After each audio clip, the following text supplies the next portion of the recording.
thank you all for coming today. I appreciate you taking your time out to have a discussion on the purchasing manager and our role as far as monitoring our suppliers and making sure that we make environmentally friendly decisions when we enter into an agreement. First, I just kind of would like to ask you, if we were to come in one morning and you'd receive a phone call that said one of your suppliers was responsible for an act that devastated thousands of miles of coastline, how would you respond?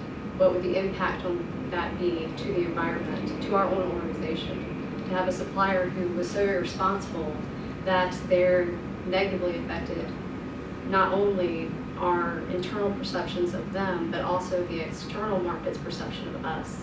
It's one of the things that we'd like to look at as we go forward and we think about what are our obligations to the environment and how can we fulfill those obligations through our supply relationships. So first, what I'd like to do is actually just talk about the purchasing manager a little bit. If you'd advance the slide for me.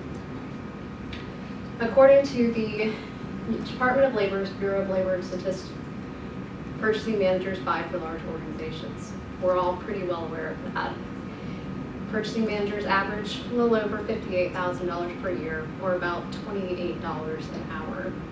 While smaller companies typically don't require any education requirements, larger corporations like ours prefer a 4-year degree in business or finance.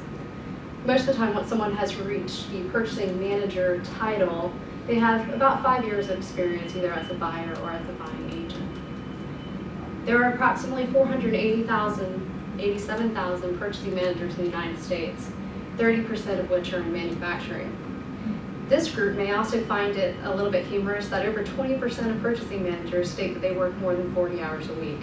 Overtime is very common in our industry.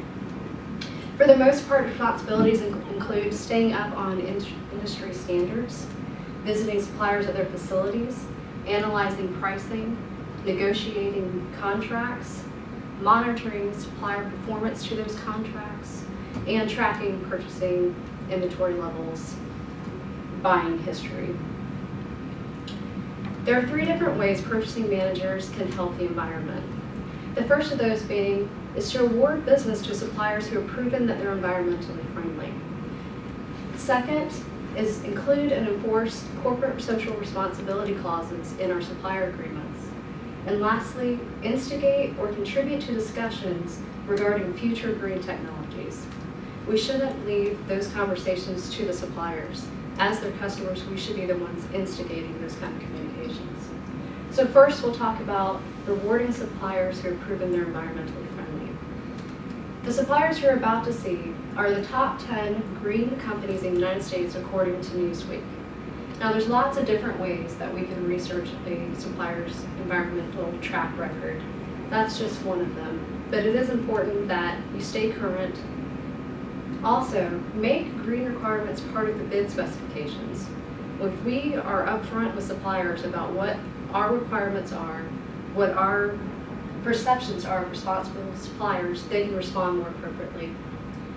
Again, research the suppliers on their environmental record. You can do this through news agencies, you can do it through the EPA. There are multiple sources out there. And inquire what steps they're going to take to continue to decrease their green footprint going forward. What is current may not necessarily be enough, so we need to make sure that we're encouraging suppliers to move forward in the right direction. The second part of how we can help be environmentally responsible is through corporate social responsibility clauses. The one you see here is just a generic clause that's part of an overall CSR policy that incorporates everything from labor practices and so forth, but does include environmental policies. We need to establish those requirements at the beginning of our supplier relationships, explain that there are penalties when suppliers do not comply, and we need to make sure as we go forward that we monitor and report on those performance levels.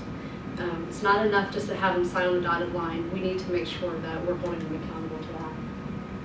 Another way we can help our suppliers is by instigating conversations regarding new technologies.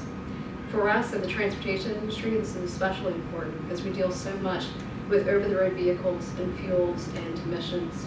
We need to stay current on the regulations that apply to us monitor EPA reports and supplier performance, and make sure that we're going to our own customers and saying, what is it that you need from us, so that we can go back through our supply chain and work on improving those areas.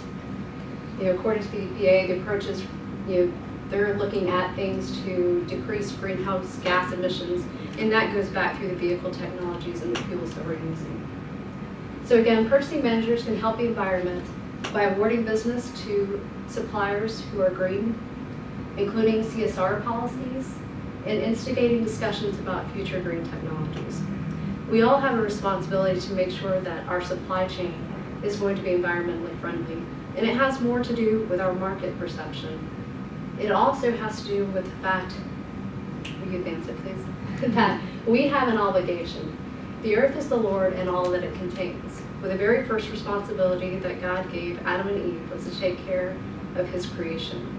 That was before there were little Adam and Eves running around. It was about the ocean. It was about the green environment, animals, and everything that lives on the earth. So again, our responsibility as purchasing managers is to make sure that we're not continuing a chain that would further harm the environment. Instead, we're taking those technologies, those suppliers, those fuels forward, and making a more green transportation industry. Thank you very much.